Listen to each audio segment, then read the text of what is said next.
এরপর আমি কাছে গান চালা লাগছে, অসুবিধা নাই তো আঙ্কেল, আমি না না লোক একটা লোক বলেছে। এরপরে তোমার বসে রয়েছে লোকটা, এরপর একটু পরে যখন বুঝতে হয়েছে অ্যাকচুয়ালি পিছনের যে লোকটা যেটা বসে রয়েছে আমার সঙ্গে এটা খেয়ে রয়েছে এমনি এই তুই ঠিক করে বল মনে হয় বিড়ি টিড়ি মনে টানছিল, কয় বিড়িটা নিস না, না না আমি টানি না, ফেলাই দিচ্ছি, এগুলো সভ্যতা পর্যন্ত আছে।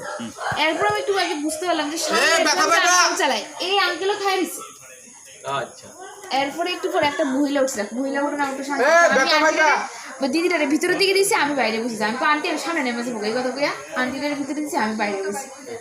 এরপরে একটু পরে আঙ্কেলে তোমার কিছুই করছে না, কিন্তু আঙ্কেলে তোমার ফ্রুটি গরম গরম তারা মানে কিছু খাইবো আর কি, তারা দুজনের লিগে দুটো কোকা কোলা কিনছে, তারা তো চিনে একে পরে আমার লিগেও কিনছে একটা কোকা কোলা বোতল, আর লগে যে দিদিরা বলেছি দিদিটার লিগেও কিনছে কোকা কোলা। এবার আমরা জোর করতেছে খাও তোমরা আমি না না খাও না, আরে দাদা হিসেবে দিচ্ছি খাও খাও খাও, এই জোড়া জুড়ি করতে করতে করতে বর্ত লোক দিনে আমি বুঝি না, আমি মোটর ভিতরে খাই।